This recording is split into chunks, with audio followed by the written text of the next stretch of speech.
जय हिंद दोस्तों। तो पिछले लेक्चर में जैसे कि हमने समझा था प्रेसिडेंट के बारे में, ठीक है। आर्टिकल 52 से लेकर 62 तक हमने आर्टिकल देखे थे, 51 से 62 तक। और नेक्स्ट अब हम देखेंगे, जैसे हमने पिछले वीडियो में बात करी थी किसकी, कि हम क्या समझेंगे, हम समझेंगे पावर ऑफ द प्रेसिडेंट। तो पावर ऑफ द प्रेसिडेंट के ऊपर हम एक लेक्चर लेकर आएंगे, हमने आपसे वादा करा तो वही हम लेक्चर लेकर आगे समझेंगे कि प्रेसिडेंट की कौन कौन सी पावर होती है। प्रेसिडेंट जो है वो किस तरीके से जो है अपनी पावर्स को, अपने जो भी उनकी डिस्ट्रीब्यूट करते हैं, उनको किस तरीके से उनको जो यूज करते हैं वो हम समझते हैं। तो सबसे पहले हम चलते हैं, जब हम प्रेसिडेंट की पावर की बात करते हैं तो सबसे पहले यही समझ लेते हैं कुछ, उनकी इनकम कितनी होती है। तो प्रेसिडेंट की इनकम कितनी होती है, 5 लाख जो है वो प्रेसिडेंट की इनकम होती है, 5 लाख रुपए। तो सबसे ज्यादा जो वेतन मिलता है गवर्नमेंट जॉब में, तो वो किसको मिलता है, वो मिलता है प्रेसिडेंट को। देन इसी का सिर्फ यही नहीं मिलता कि उनको जो है वो सिर्फ वेतन इतना मिलता है, साथ में ये भी होता है कि उनके पास रहने के लिए घर, घर की बात हम बाद में करते हैं डिटेल में। सबसे पहले ये समझो कि उनका अपना एक प्राइवेट जेट होता है, कहीं भी जाना होगा तो अपने जेट में जाएंगे, ठीक है, अपने पर्सनल जेट में जाएंगे, कार्स होंगी, बॉडीगार्ड्स होंगे, ठीक है, वो सब कुछ होगा। उसी के साथ उनको प्रेसिडेंट हाउस दिया गया है, कहाँ पे, ल्यूटेनस दिल्ली में। ल्यूटेनस को, ये ल्यूटेनस दिल्ली इसका नाम इसलिए क्योंकि इसका जो इसको बनवाया था वो उनका नाम था एडमिन ल्यूटेनस।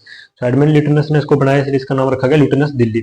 और जो मुगल ने दिल्ली बनाई वो पुरानी दिल्ली थी, जिसको जिसको कि हम मीना बाजार वाला ऐसी जो प्लेसेस है उसको कहा जाता है। और ल्यूटेनस ने बसाई नई दिल्ली, ठीक है, ल्यूटेनस दिल्ली इसको कहा जाता है। और प्रेसिडेंट हाउस है, प्रेसिडेंट हाउस में टोटली 340 रूम्स है, 340 रूम है सिर्फ प्रेसिडेंट हाउस में। तो आप मान सकते हो कि कितना बड़ा वो घर होगा, ठीक है, जहाँ पे प्रेसिडेंट रहते हैं, ठीक है। साथ में मुगल गार्डन है, जैसे आप प्रेसिडेंट के हाउस के पीछे जाओगे तो पिछली साइड क्या है, मुगल गार्डन है। और आगे आप देखोगे तो राजपथ है, ठीक है। तो मुगल गार्डन में कम से कम भी 1200 से ज्यादा जो अलग अलग वैरायटीज के फूड जो है वो लगाए हुए हैं।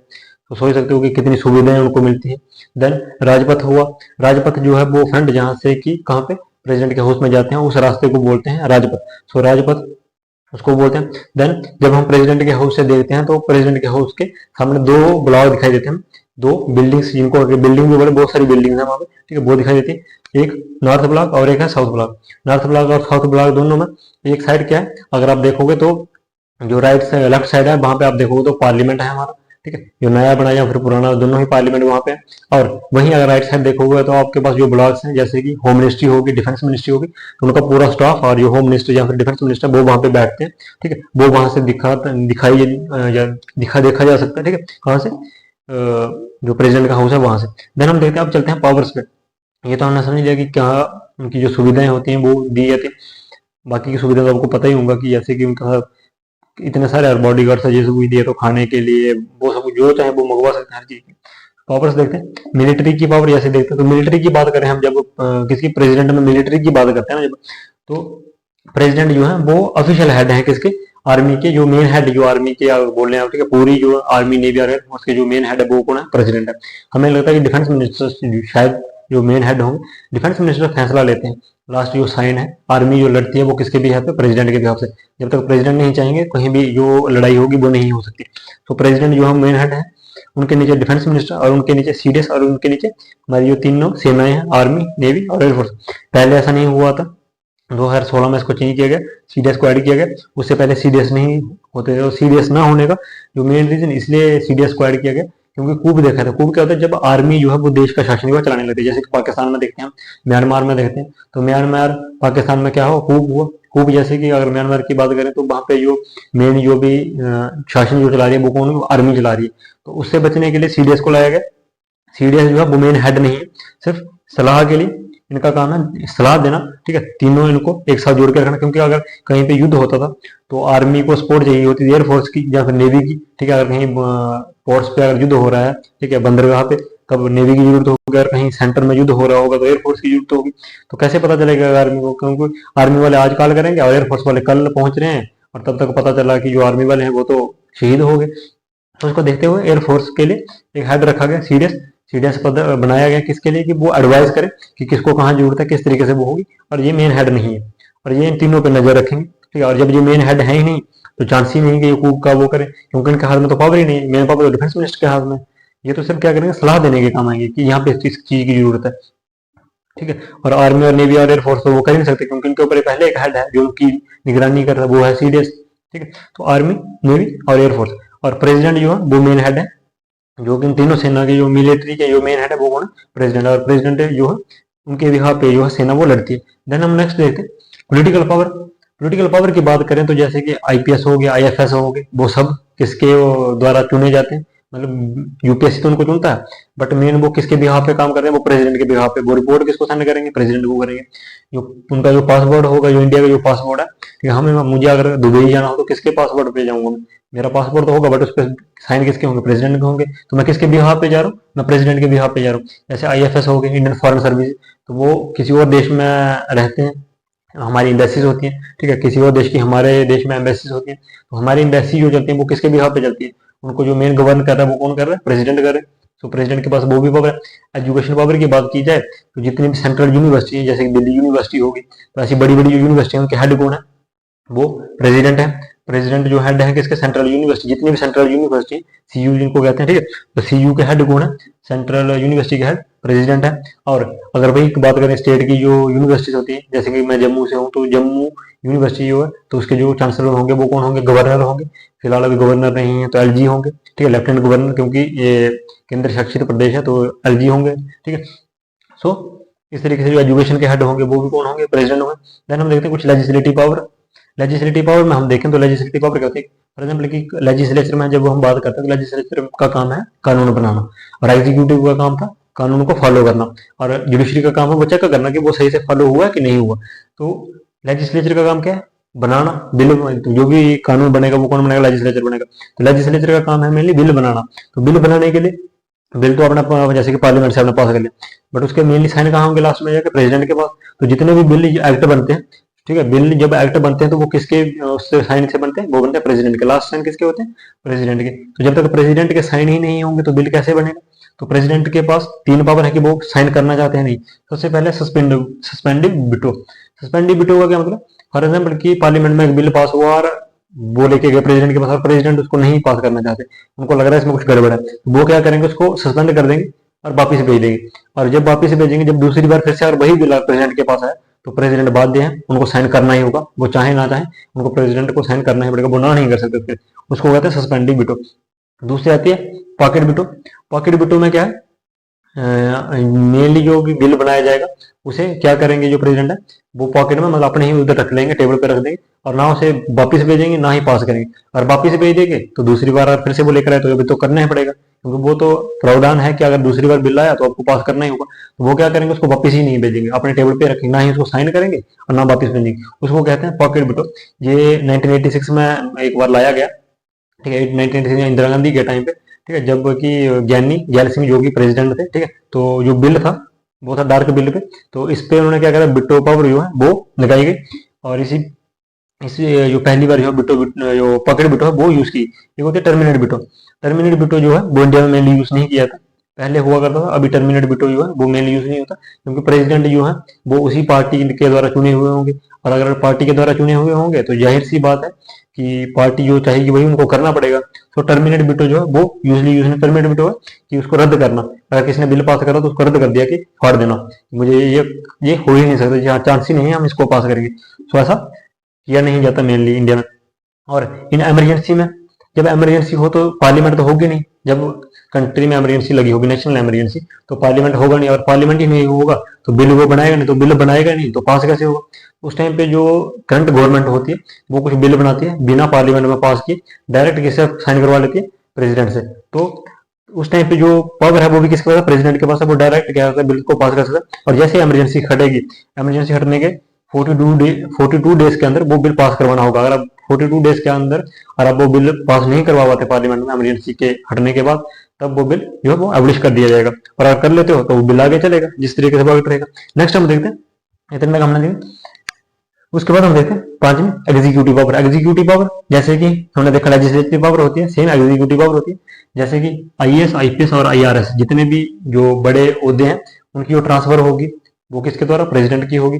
अगर वो रिजाइन करते हैं वो किसके थ्रू, जैसे एक आईपीएस या आईएएस है वो किसी भी स्टेट में काम करेंगे तो बोलते हैं ना कि वो बिना डरे काम करते हैं। क्यों करते हैं, क्योंकि स्टेट का उनके ऊपर कोई भी रूल नहीं होता, स्टेट उनको सिर्फ ट्रांसफर कर सकते हैं। फॉर एग्जाम्पल की एक जगह से, फॉर एग्जाम्पल की कोई अगर यूपी में एक जगह पे काम करता है, ठीक है, वो लखनऊ में काम करता है, तो उसको उठा के बुंदेलखंड में भेज दिया जाएगा, उस इलाके में भेज दिया जाएगा। तो इस तरीके से वो चेंज कर सकते हैं, बट उनको रिजाइन नहीं कर सकते, सस्पेंड नहीं कर सकते। सस्पेंड करने के पावर किसके पास है, प्रेसिडेंट के पास, ठीक है। उनको ओथ जो दिलवाएंगे, हालांकि उनको ओथ जो है वो प्रेसिडेंट नहीं दिलवाते हर बार, प्रेसिडेंट के बिहाफ पे भी ओथ जो है गवर्नर वो दिलवा देते हैं, क्योंकि हर स्टेट में जाना तो पॉसिबल नहीं होगा, तो वहां कौन देगा, गवर्नर दिलाएगा।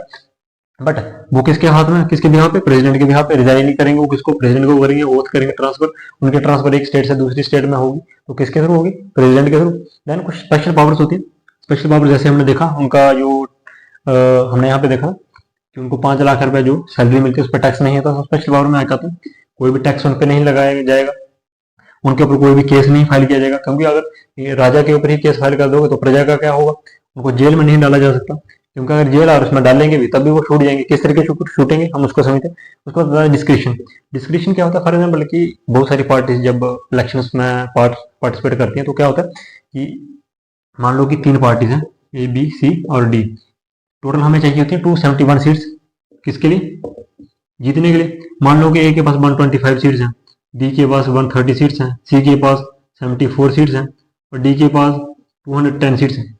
तो प्रेसिडेंट के पास पावर है कि वो किस पार्टी को मौका देगी पार्टी बनाने के लिए, क्योंकि पार्टी तो तभी बनेगी जब 2 या 3 पार्टियां जो है वो एक साथ मिलकर पार्टी बनाएंगे। ठीक है, मान लो अगर 130 और 125 बनते हैं तभी पार्टी बनने के चांसेस नहीं है। 100 230 और 25 कितने होगा, 230 और 255, 271 चाहिए हमें। 271 तो तब भी नहीं हो, तो मेनली है डी के पास पावर है सबसे ज्यादा, वो पार्टी किसके साथ बनाना चाहती है। बट अभी क्या पता कि प्रेसिडेंट मेनली किस पे डिपेंड करेगा कि कौन पार्टी बनाएगा। तो प्रेसिडेंट के पास वो पावर है वो किसको सबसे पहले मौका देगा, वो मौका देगा ए को कि ये जाओ, तुम्हें 30 दिन का टाइम दिया था, 30 दिन में तुम किसके साथ गठबंधन कर सकते हो, कर लो और पार्टी बना लो। अगर ए ने डी को मना लिया या फिर ए ने बी और सी दोनों को मना लिया साथ में, तो ए को पावर दी गई, तो ए का जो है उस तरीके से प्राइम मिनिस्टर बनाया जाएगा। बी को दिया तो बी को, तो प्रेसिडेंट हमेशा किसको देगा, जिस पार्टी से वो चुन के आया वो होगा। अगर मान लो कि अभी जो प्रेसिडेंट है वो रूलिंग पार्टी के होंगे, तो रूलिंग पार्टी अगर कल को ऐसा कुछ होता है तो वो सबसे पहले किसको देगा, वो रूलिंग पार्टी को ही हक देगा कि जाओ भाई बिल बना लो, गठबंधन कर लो 30 दिन में, तो 30 दिन का मौका देगा। उसको कहते हैं डिस्क्रिप्शन। देन हमारे पास नेक्स्ट आता है जुडिशियल पावर। जुडिशियल पावर क्या होती है, जुडिशरी में पावर, एग्जीक्यूटिव में पावर देखे हमें, लेजिस्लेचर में उनकी पावर है, जुडिशरी में भी उनकी पावर है। जुडिशरी में किस तरीके की पावर है, आर्टिकल 72 की जब हम बात करते हैं तो पार्डन की बात करते हैं। पार्डन ऐसे ही नहीं किया जा सकता, ये किया जाता है किसके बिहाफ पे, जो होम मिनिस्टर होते हैं। होम मिनिस्ट्री से पूछना पड़ता है कि हम किसको माफ करें, पार्डन का मतलब उसको माफ करना। किसी को जेल की सजा है 7 साल की, किसी को फांसी की सजा है, तो उसकी फांसी की सजा को माफ करना, तो उसमें आता है पार्डन को माफ करना, टोटली माफ करना। इसके पास इसकी पावर है, प्रेसिडेंट के पास पावर है, बट वो डिस्कस करना पड़ता है पहले पार्लियामेंट के, सॉरी होम मिनिस्ट्री के साथ। होम मिनिस्टर यार उसको बताएगी कि इस बंदे को जो है, इस पर्सन को हमें रिलीज करना, तब तो उसके बेसिस पर प्रेसिडेंट जो है वो साइन करते हैं, अपनी मर्जी से नहीं करते। बट हाँ, अगर उनके ऊपर खुद ही हमने पढ़ा था कि उनको जेल नहीं हो सकती, उनके ऊपर केस नहीं होगा। फॉर एग्जाम्पल कि प्रेसिडेंट किसी का मर्डर कर देते हैं, जब वो कहीं चोरी करते हैं, तो अगर उन पर केस चलेगा तो वो खुद ही माफ कर लेंगे, तो क्या फायदा उनके ऊपर केस चलाने। इसलिए जब भी प्रेसिडेंट कोई भी घोटाला या कुछ भी होता है, अभी तक इंडिया में हुआ नहीं, बट अगर होता है तो कहा जाता है कि जब प्रेसिडेंट का पीरियड खत्म होगा उसके बाद उन पर केस चलाया जाएगा, उससे पहले उन पर केस नहीं चलाया जा सकता, क्योंकि अगर उनके ऊपर केस चलाएंगे तो वो उसी टाइम पे उसको खत्म ही कर देंगे। तो बहुत जब वो बाहर आएंगे, जब प्रेसिडेंट वो नहीं होंगे, तब भी उन पर केस नहीं, क्योंकि वो तो उसको तो खत्म कर चुके हैं वो पहले। और जो चीज खत्म हो चुका है पहले ही हमने पढ़ा था कि एक ही कानून के लिए एक ही बार सजा मिलेगी, और वो तो खत्म हो चुका, तो किस बेसिस पर उनको सजा मिलेगी, रिडक्शन होती है सजा। मान लो कि 7 साल की है तो उसको 5 साल कर दिया जाएगा, वो पावर किसके, प्रेसिडेंट के पास है। प्रोक्रास्टिनेशन की, चेंज नेचर को चेंज करने की। फॉर एग्जाम्पल पहले आपको फांसी मिली थी, अभी आपको जीवन काल की सजा मिलेगी, जहाँ फिर पहले आपको 14 साल की मिली थी तो उसको चेंज करके कुछ और में बदल दिया। सो ये सब कुछ किसके, जुडिशरी पावर किसके पास है, वो है प्रेसिडेंट के पास है जुडिशरी पावर जितनी भी। देन हम देखते हैं एक और आती है 9 जो कि सबसे बड़ा पार्ट भी है, जब कि हम पावर्स की बात करते हैं। इसको यहाँ पे हम डिटेल में समझेंगे भी नहीं, क्योंकि वन आर्टिकल जैसे कि पार्डन की बात हुई तो 72 में आर्टिकल में हमें इस तरह से पढ़ेंगे। यहाँ पर सिर्फ हम मेनली ऊपर परसेंट को डिस्कस करें तो प्रेसिडेंट रूल इसको कहते हैं। प्रेसिडेंट रूल, अभी तक इंडिया में कितनी बार प्रेसिडेंट रूल लगा, एक होता है फाइनेंशियल इमरजेंसी और एक होता है नेशनल इमरजेंसी, एक होती है स्टेट इमरजेंसी, 3 चीजें। तो प्रेसिडेंट रूल अभी तक इंडिया में देखा जाए तो 3 बार लगा, 62 में लगा, 71 में लगा और 75 में लगा। 71 में जब पाकिस्तान के साथ युद्ध हुआ, और 62 में जब 62 में चाइना के साथ युद्ध हुआ, 65 में लगा, 65 में 62 में 71 में और 75 में फिर से लगा, जबकि इंदिरा गांधी आई उन्होंने फिर से लगाया। 75 से लेकर 79 तक रहा, 4 साल तक। ठीक है, उस टाइम पे जो पीरियड था तो प्रेसिडेंट रूल लगा। तो नेशनल इमरजेंसी किसमें, नेशनल इमरजेंसी 352 में। 352 में हम पढ़ते हैं नेशनल इमरजेंसी को। 358 में जैसे 352 लगेगा, 358 और 359 जो है वो खुद ही लग जाएंगे। 352 बोलता है नेशनल इमरजेंसी, 358 और 359 बोलते हैं कि जितने भी हमारे जो फंडामेंटल राइट्स हैं वो भी खत्म कर दिए जाएंगे, सिर्फ 2 को छोड़ के, आर्टिकल 20 और आर्टिकल 21। आर्टिकल 20 और 21 को छोड़ के जितने आर्टिकल 20 का था एक, उसके लिए एक ही सजा, और उस टाइम के हिसाब से उसको पर्सन को सजा दी जाएगी, जी हमने पढ़ा था।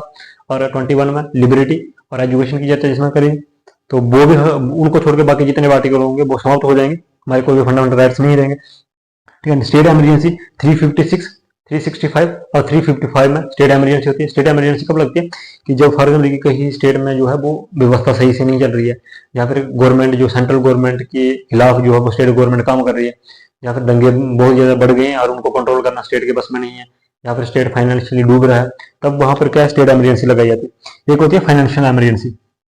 फाइनेंशियल इमरजेंसी जिसकी बात की जाती है 360 में।